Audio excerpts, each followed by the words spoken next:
사도행전 2장 22절부터 33절까지.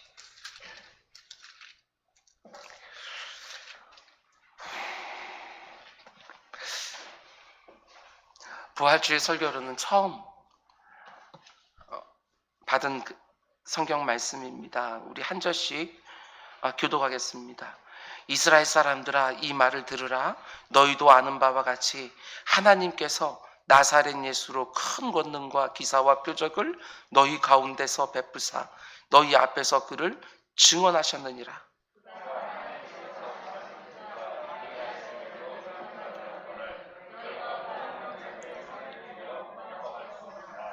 하나님께서 그를 사망의 고통에서 풀어 살리셨으니 이는 그가 사망에 매어 있을 수 없었습니다.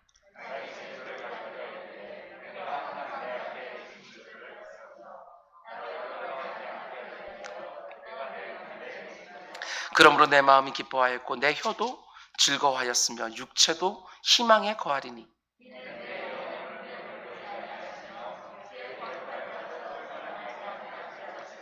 주께서 생명의 길을 내게 보이셨으니 주 앞에서 내게 기쁨이 충만하게 하시리로다 하였으므로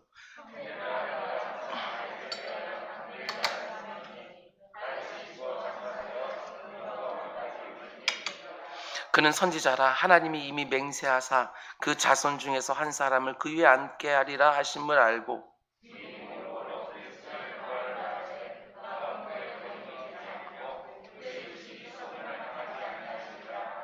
이 예수를 하나님이 살리신지라. 우리가 다 이래 증인이로다.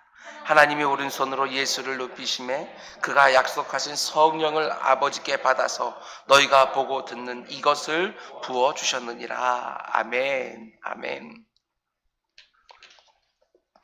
부활주일 예배면 예배 안에 많은 순서들이 있습니다.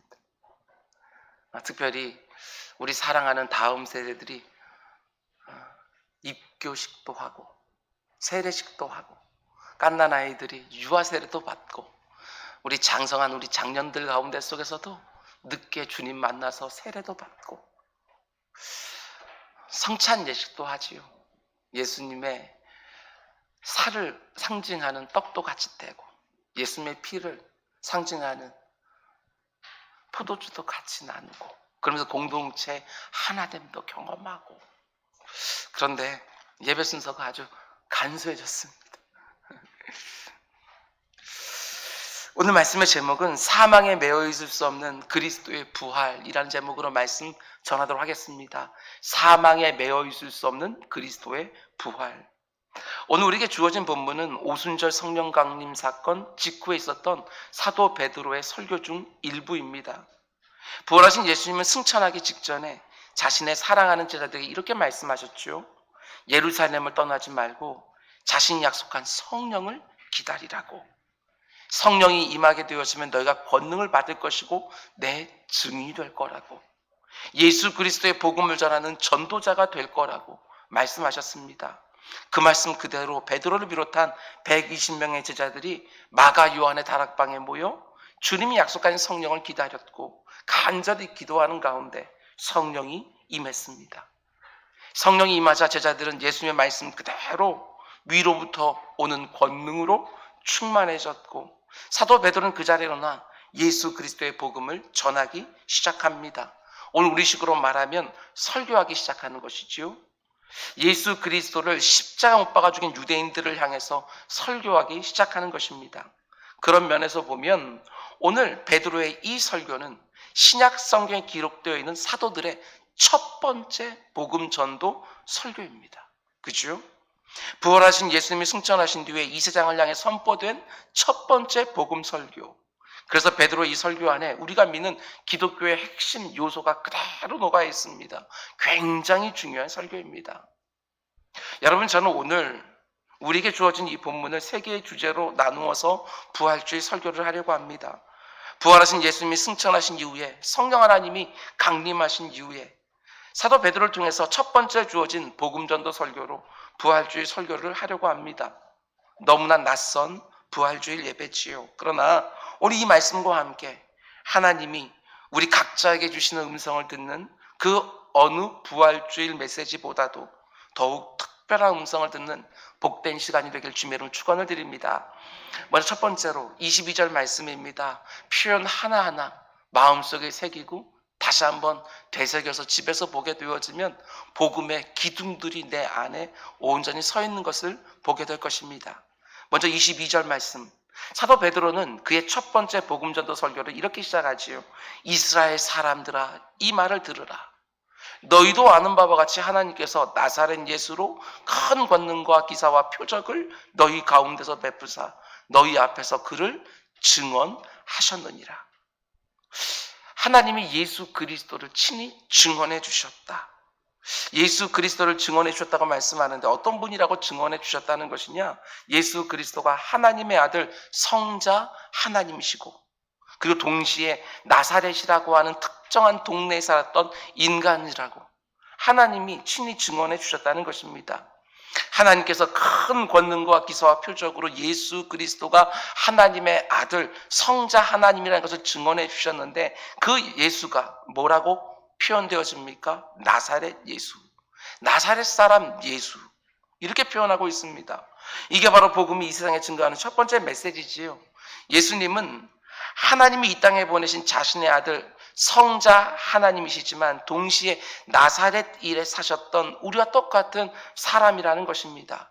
참 하나님인 동시에 참 인간, 신성과 인성을 동시에 가지신 예수 그리스도, 그분이 바로 우리가 믿는 구주라는 것입니다. 그래서 만일 누군가가 예수님의 신성과 인성 중에 하나만 붙들고 있다면 그 사람은 기독교를 믿는 것이 아닙니다. 이슬람 교도들도 예수님이 마호멧만큼 위대하지는 않지만 아주 특출하고 탁월한 선지자들 가운데 한 분이라는 것은 인정합니다. 불교도들도 예수님을 4대 성인 중에 한 사람이라는 것은 인정하지요. 아무리 이 세상 사람들이 예수님의 가르침과 그분이 보여준 희생과 사랑을 칭송한다고 해도 그분의 신성과 인성 둘 다 인정하지 않는다면 그것은 절대로 기독교를 인정하는 것이 아닙니다.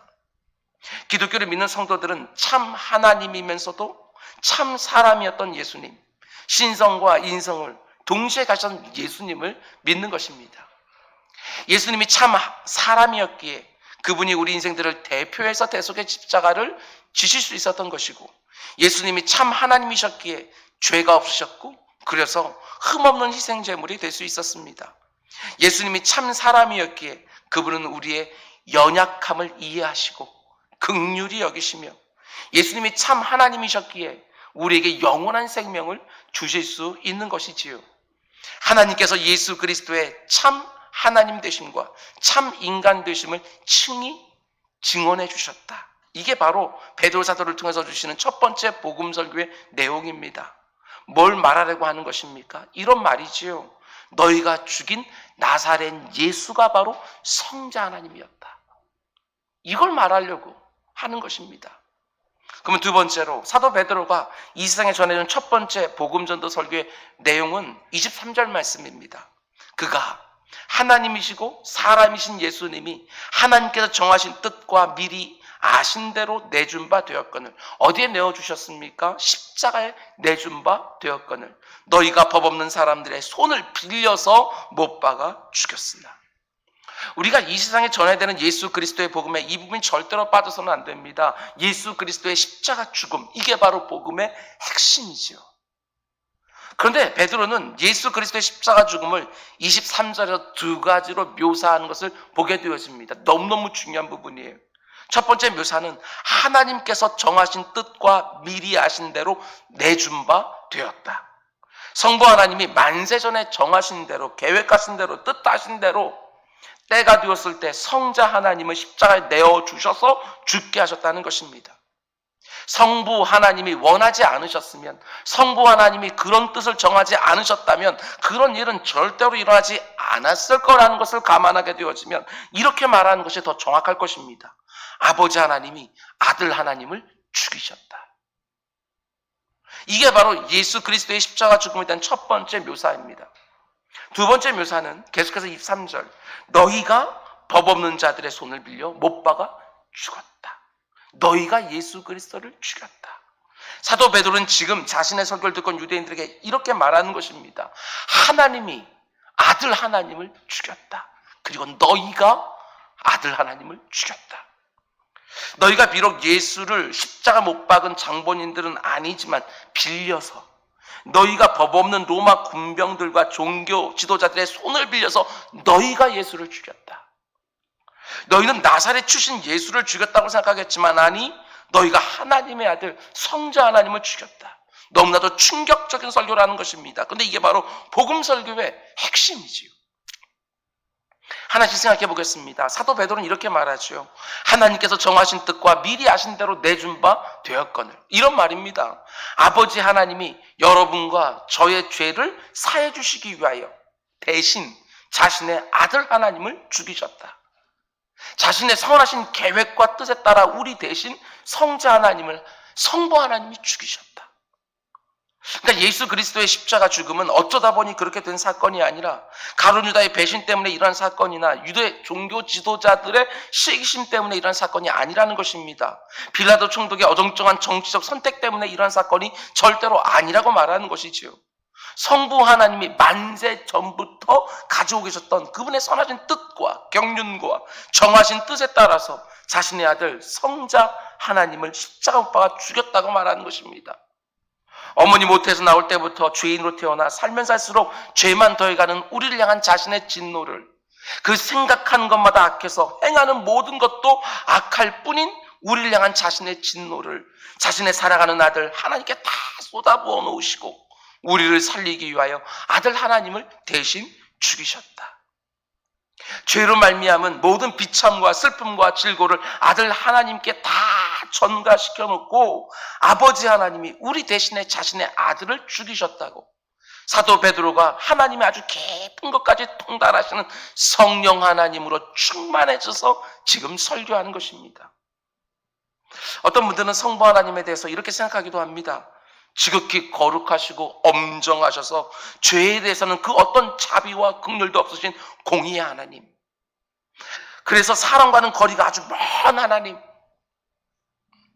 성자 하나님 예수 그리스도를 생각할 때는 언제나 우리를 사랑하시고 긍휼히 여기시고 지금도 하나님 보좌 우편에서 아버지 저들의 죄를 용서해 주십시오, 우리를 위해 늘 기도해 주시는 분으로, 그런데 성부 하나님 아버지 하나님은 그 기도를 들으면서 저런 못된 놈들을 또 용서해 주라고? 이런 식으로 성부 하나님을 생각하시는 분들이 있습니다. 아주 무서운 하나님, 죄값을 늘 물으시는 구약에 등장하는 아버지 하나님, 아들 하나님이 간절히 중보 기도를 드리면 언제나 용서해 줄까 말까를 고민하는 아버지 하나님. 그런데 우리가 믿는 하나님이 그런 하나님이십니까? 그렇지 않습니다. 내가 당해야 되는 죄로 말미암는 수치와 질고를 다 지시고 내 대신 십자가에 죽어주신 아들 하나님의 십자가 죽으심이 너무나 귀하지만 절대로 이걸 간과하면 안 됩니다. 아버지 하나님이 아들 하나님을 십자가에 내어주셨다. 왜 십자가에 내주셨습니까? 그분의 우리를 향한 사랑 때문에, 만세 전부터 시작되어진 저와 여러분을 향한 그 오래된 사랑 때문에 자신의 아들까지 내어주신 것입니다. 절망적인 처지에 있을 수밖에 없는 저와 여러분에게 영원한 생명을 주시기로 만세 전부터 결정하신 분이 바로 아버지 하나님이셔요. 어머니 모태에서 태어날 때부터 죄인으로 태어나 살면 살수록 죄만 더해가는 죄인들, 자격도 안 되고 조건도 안 되고 자신의 마음에 쏙 들만한 공로도 행하지 못하는 죄인들에게 그 어떤 것도 요구하지 않으시고 거저 값없이 선물로 은혜로 영원한 생명, 그 구원을 주기로 뜻을 정하신 분이 바로 아버지 하나님이시라고요. 얼마나 자비로우신 분이셔요. 아들 하나님 예수 그리스도의 십자가만 너무나도 귀하지만 그런 방식으로 저와 여러분을 구원하기로 만세전부터 뜻을 세우신 분이 바로 아버지 하나님이셔요. 그리고 때가 되었을 때 실제로 저와 여러분을 향한 사랑을, 만세전부터 시작된 그 오랜 사랑을 십자가로 보여주시는 거예요. 그게 바로 사도 베드로가 이 세상에 선포하는 첫 번째 복음 증거 설교 내용입니다. 이스라엘 사람들아, 이 말을 들으라. 아버지 하나님이 너희들 구원하려고 자신의 아들 하나님을 죽이셨다. 사도 바울 역시 아들 하나님의 십자가 죽음을 이렇게 표현합니다. 로마서 5장 6절과 8절. 우리가 아직 연약할 때에 기약대로 그리스도께서 경건하지 않은 자를 위하여 죽으셨도다. 우리가 아직 죄인 되었을 때에 그리스도께서 우리 위하여 죽으심으로, 그 다음에 뭐라고 말합니까? 하나님께서 우리에 대한 자기의 사랑을 확증하셨느니라. 십자가에 뭐가 들어있다고요? 예수 그리스도의 은혜가 담겨져 있지만 그 이전부터, 만세전부터 우리를 향한 하나님의 사랑이 온전히 들어가 있다. 이 말을 하는 것이지요. 우리가 하나님을 설득시킬 만한 그 어떤 자격이나 조건이나 공로나 그 어떤 것도 없는 상태에 있을 때, 우리가 아직 연약할 때, 우리가 아직 죄인 되었을 때에 그리스도께서 우리를 위하여 대신 죽음으로 뭐가 확정되었느냐? 우리를 향한 하나님의 사랑이 확정되었다. 여러분, 저는 이 말씀이 얼마나 은혜가 되는지 모릅니다. 만세 전에 성부 하나님이 정해놓으신 이 구원의 방식이 너무너무 은혜가 되어져요. 이게 너무나도 감당할 수 없는, 생각하기만 해도 너무 큰 은혜예요.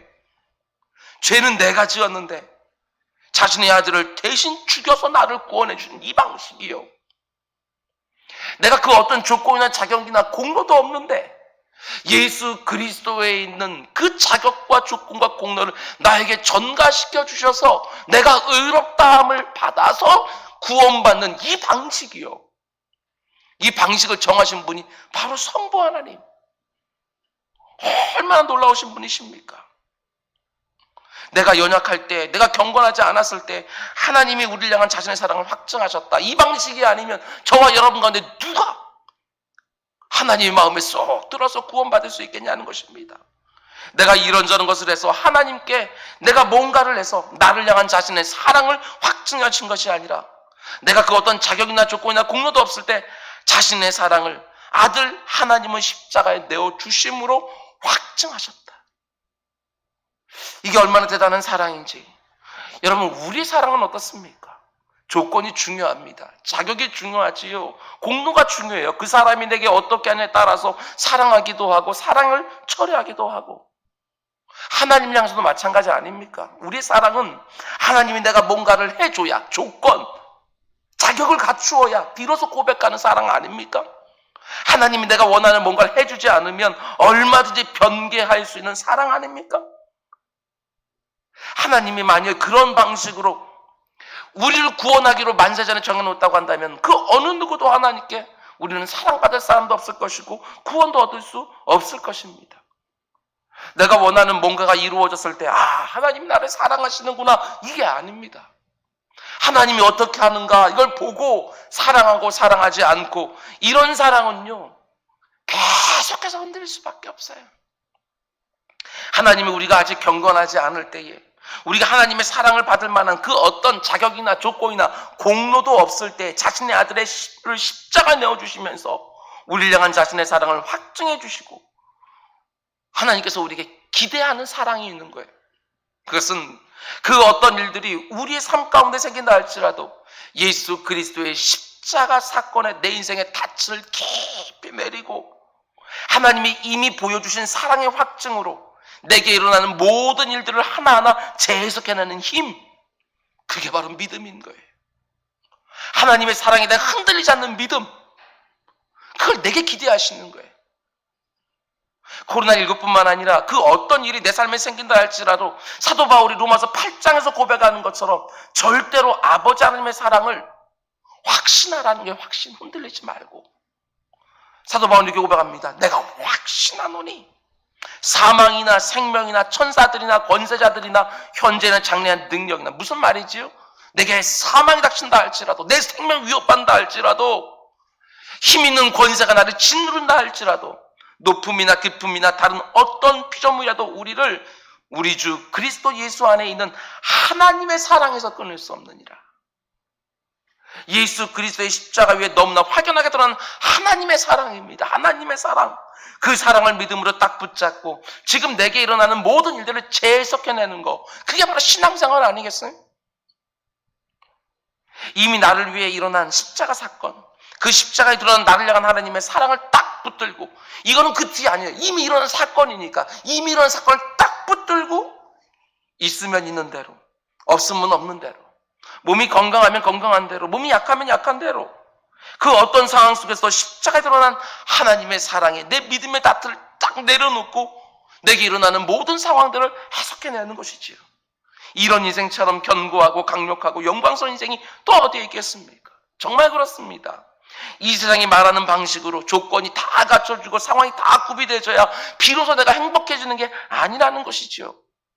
십자가에 드러난 하나님의 사랑에 내 인생의 닻을 내려놓고 아버지 하나님의 영원하신 그 사랑과 아들 하나님의 완전한 순종과 대속의 은혜에 딱 서서 나를 보고 내 삶을 보면 모든 것이 다 다르게 해석되어지는 것이지요.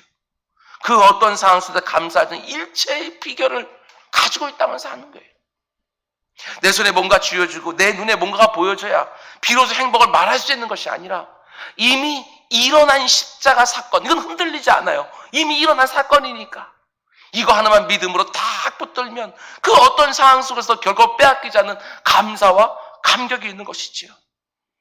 아들 하나님의 십자가 죽음 속에 듬뿍 들어있는 나를 향한 아버지 하나님의 사랑을 딱 붙들고 모든 상황 속에서도 그분을 찬송하고 예배하고 모든 상황을 넉넉히 이기는 우리 모두가 되길 주님의 이름으로 축원을 드립니다. 그런가 하면 두 번째로 사도 베드로는 예수 그리스도의 십자가를 묘사하면서 또 이렇게 말하죠. 계속해서 본문 23절입니다. 너희가 법 없는 자들의 손을 빌려 못 박아 죽였다. 주어와 동사만 말하면 너희가 죽였다. 누구를? 아들 하나님을 너희가 죽였다. 단지 2000년 전에 사도 베드로 앞에 있던 유대인들만 말하는 게 아닙니다. 베드로가 너희가 하나님을 죽였다고 말할 때 여기 나온 너희에는 저와 여러분도 들어있는 거예요. 이게 복음의 핵심이에요. 물론 우리가 손에 망치를 들고 그분의 손에 못을 받고 창으로 그분의 옆구리를 찌르지 않았지만 우리가 그들의 손을 빌려 우리가 아들 하나님을 죽인 거예요. 왜? 여러분과 제 안에 있는 죄악의 그분을 죽였기 때문에. 이게 너무나 중요합니다. 잘 들으셔야 돼요. 내가 예수 그리스도를 죽였다. 이 고백이 없으면 여러분 죄송하지만 성도가 아닐 수 있습니다. 내가 아무리 교회를 수십 년 다니고 내가 아무리 이 교회를 수십 년 힘껏 섬겼다 할지라도 내가 예수 그리스도를 죽였다는 절절한 고백이 없으면 성도가 아닐 수 있어요.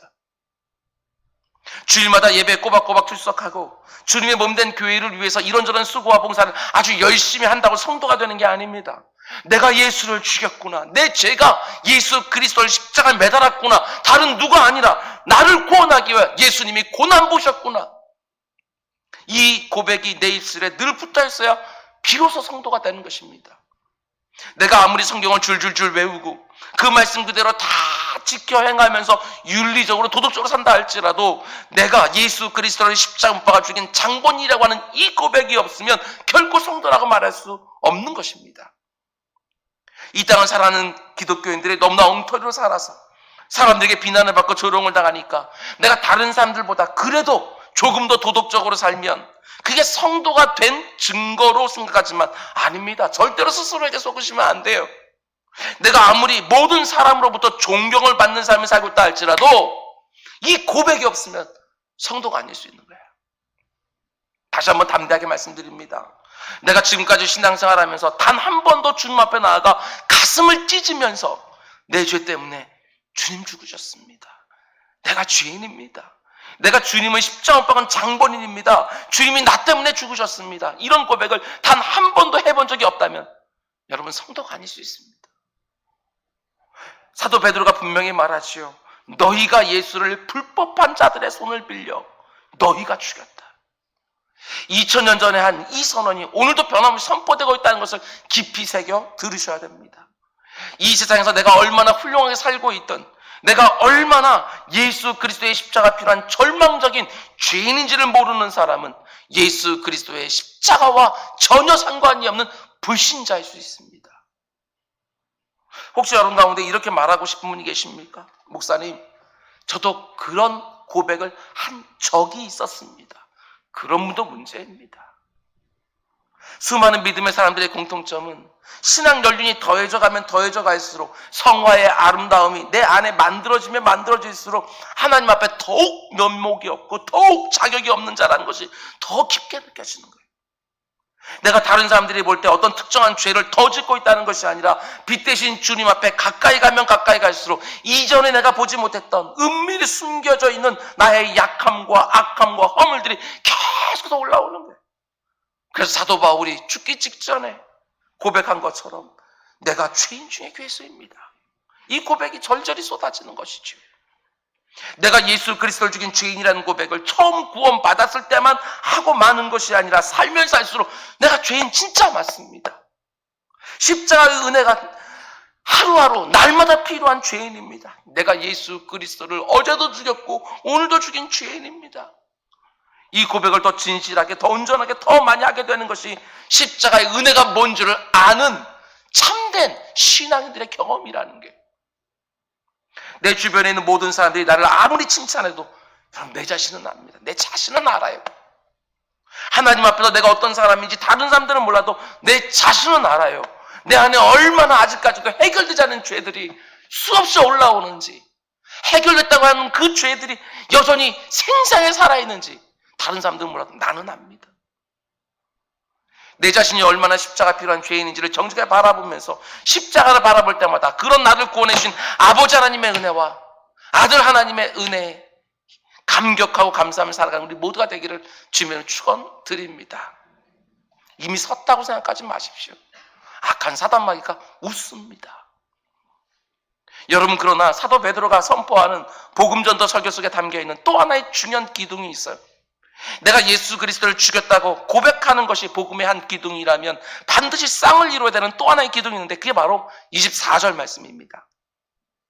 하나님께서 그를 사망의 고통에서 풀어 살리셨으니 이는 그가 사망에 매여 있을 수 없었습니다.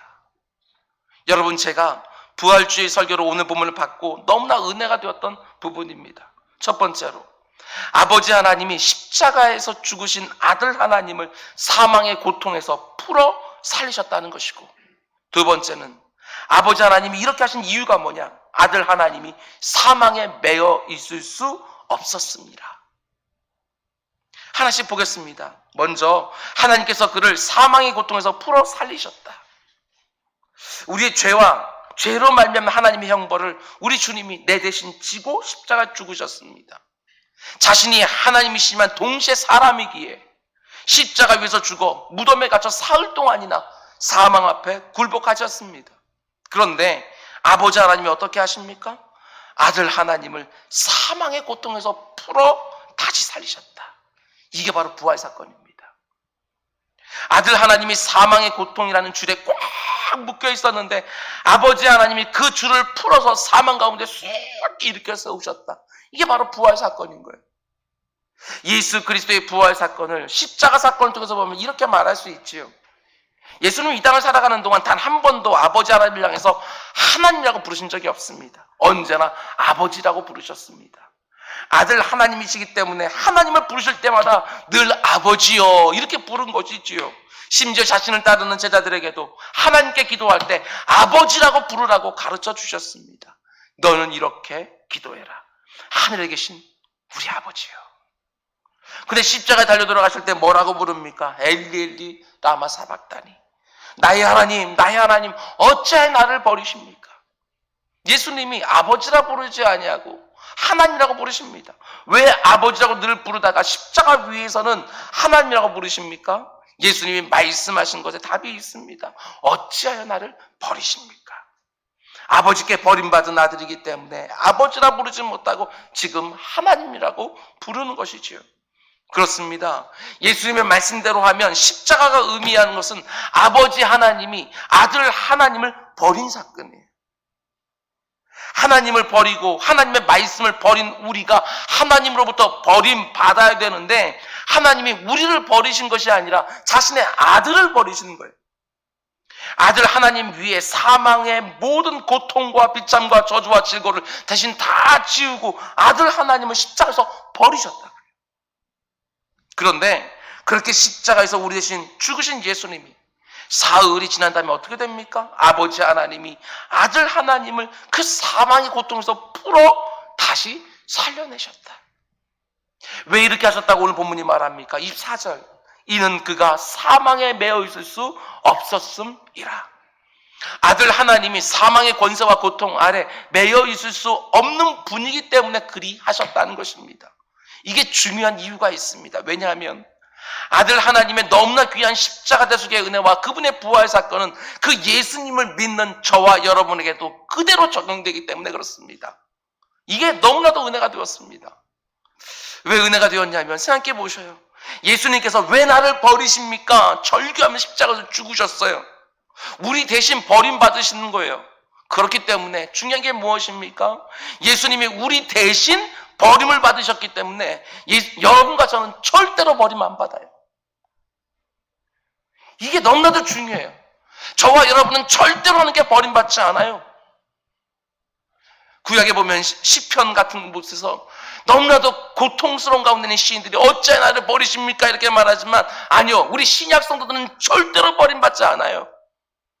여러분 이 사실을 정말 믿으신다면 그 어떤 예기치 못한 불행을 내 생에 만난다 할지라도 그 불행이 하나님이 나를 버리신 것이라고 절대로 생각하지 마시라고요. 예수님이 나를 대신해서 하나님께 버림받으셨기 때문에 예수 그리스도의 대속의 은혜를 의지하고 붙들고 믿는 모든 진실한 성도는 우리 주님의 생명싸개 속에서 보호받는 거예요. 절대로 아버지 하나님께 버림받지 않아요. 저와 여러분은.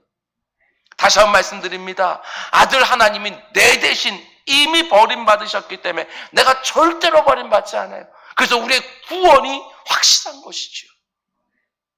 오늘 본문은 우리 주님을 가리켜 이렇게 말씀합니다. 절대로 사망에 매여 있을 수 없는 분. 그렇다면 우리도 마찬가지 아닙니까? 예수 그리스도의 은혜로 하나님께 받아들여진 우리 역시 절대로 사망에 매여 있을 수 없는 것입니다. 아버지 하나님이 아들 하나님을 내 대신 십자가에서 죽이셨을 때 그 안에 내가 있었고 아버지 하나님이 아들 하나님을 사망에서 풀어 다시 살리실 때 그 안에 나도 있었던 거예요. 그렇기 때문에 주님이 사망 권세에 매여 있을 수 없는 분이라면 그 주님을 따르는 우리 역시 그 주님을 이 마음 가운데 속에 온전히 모시고 살아가는 우리 역시도 사망 권세에 매여 있을 수가 없는 거 아니겠어요? 여러분 다시 한번 말씀드립니다. 부활의 영광스러운 이 아침에 우리 주님 다시 사셨습니다. 그런데 예수 그리스도의 부활이 저와 여러분에게 무엇을 말하는 것입니까? 저와 여러분도 사망에 매여 있을 수 없는 존재가 되었다는 것을 말해주는 거예요. 우리 주님께서 주님에게 일어난 부활 사건은 절대로 여러분 이례적인 기적 사건이 아니에요. 아버지 하나님의 권능이 아들 하나님의 무덤을 찢고 사망 권세를 깨뜨리면서 사망이 지배하는 이 세상 안에 사망 권세에 굴복하는 인생들의 삶 가운데 사망 권세를 깨뜨리는 첫 번째 사례가 등장한 거예요. 첫 번째 사례라고 말씀드린 이유가 있지 않습니까? 그것은 앞으로 등장할 수많은 부활 생명의 출현을 예표하는 살아있는 증거가 되는 거예요. 그래서 사도 바울은 그 유명한 고린도전서 15장 부활장에서 이렇게 말합니다. 그러나 이제 그리스도께서 죽은 자 가운데 다시 살아나사 잠자는 자들의 첫 열매가 되셨느니라. 그러니까 바울은 예수 그리스도의 부활을 가리켜서 첫 번째 추수라고 말하는 거예요. 첫 번째 추수는 앞으로 오게 될 본격적인 추수를 내다보는 추수가 되어지는 거예요. 예수 그리스도의 부활은 예수님에게 만속해 있는 너무나 이례적인 기적 사건이 아니라는 것입니다. 주님의 부활 사건은 하나님의 때가 되었을 때 그리스도 안에서 죽은 수많은 성도들의 본격적인 부활을 알리는 첫 번째 부활 사건이라는 것입니다. 사망의 권세 아래 신음하고 사망에 매어 있고 사망에 짓눌려 있는 우리를 이제 더 이상 사망에 매어 있을 수 없도록 주님처럼 우리도 더 이상 사망에 매이지 않도록 나를 칭칭 묶고 있었던 사망의 밧줄을 하나님이 풀어서 우리를 자유케 하는 놀라운 영광이 예수 부활 사건에 함께 들어있다는 사실입니다. 여러분 예수 그리스도 다시 사신 이 부활의 아침에 오늘 말씀으로 분명히 말씀드립니다. 여러분 가운데 그 누구도 아무리 나이가 들어가도 절대로 사망에 매이지 마시기 바랍니다. 사망에 매여 있을 수 없었던 주님처럼 절대로 사망에 매이지 않기를 원합니다. 물론 우리는 때가 되면 내가 지금 입고 있는 이 육신이 무너지는 순간들이 다 있습니다.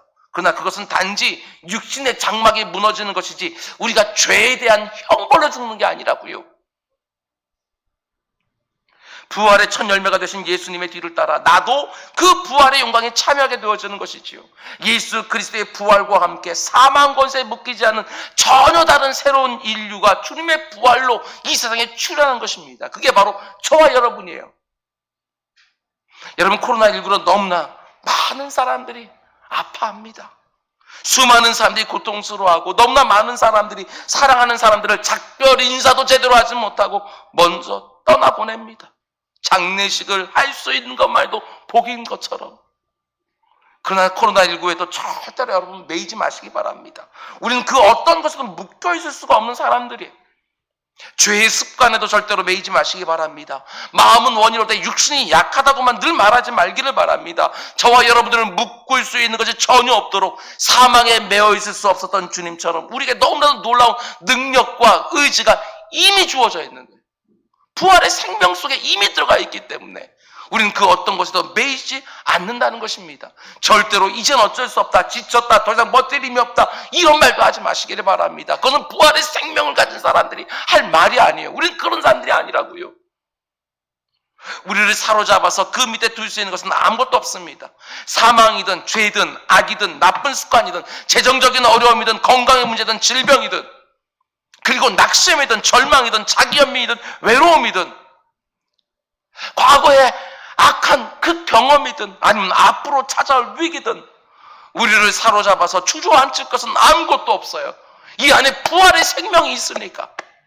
내 사랑하는 주님이 사망 권세에 매여 있을 수 없었던 것처럼 그분 안에서 부활 생명으로 얻은 우리 역시 그 어떤 것도 매일 수가 없습니다. 아버지 하나님이 아들 하나님 묻고 있던 사망의 고통에서 풀어 다시 살려내셨던 것처럼 이 부활의 아침에, 이 영광스러운 아침에 그 하나님이 우리를 칭칭 묶고 있는 모든 것으로부터 우리를 풀어서 자유케 해주실 것입니다. 그 하나님이 예수 그리스도 안에서 이기림을 주실 것입니다. 피할 길을 주실 것입니다.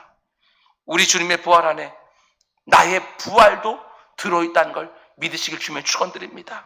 죽은 다음에 부활의 생명을 경험하고 누리는 것이 아니라 지금도 부활하셔서 살아서 역사하시는 그 주님과 함께 그 내 안에 있는 주님이 사망에 매어 있을 수 없는 것처럼 나 역시도 그 주님과 연합된 나 역시도 사망에 매어 있을 수 없는 줄 믿고 지금 내가 처한 상황 속에서도 부활의 생명과 능력을 마음껏 행사하며 살아가는 여러분 모두가 될 수 있기를 주님의 이름으로 축원드립니다. 기도하겠습니다. 사랑이 많으신 아버지 감사합니다.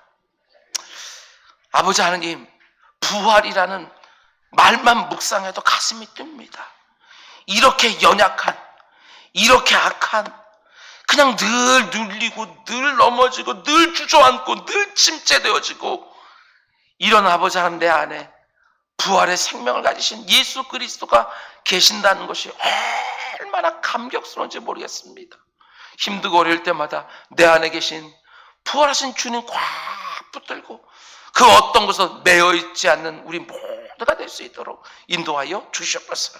아버지 하나님, 내 환경들은 나를 꽉 옥죄고 있지만 내 심령은 언제나 주님 앞에서 자유케 되어진 은혜를 입게 하여 주옵소서. 이 모든 말씀 예수님의 이름으로 기도드렸습니다. 아멘. 아멘. 우리 시간 말씀 생각하며 찬양합니다. 찬송가 160장입니다.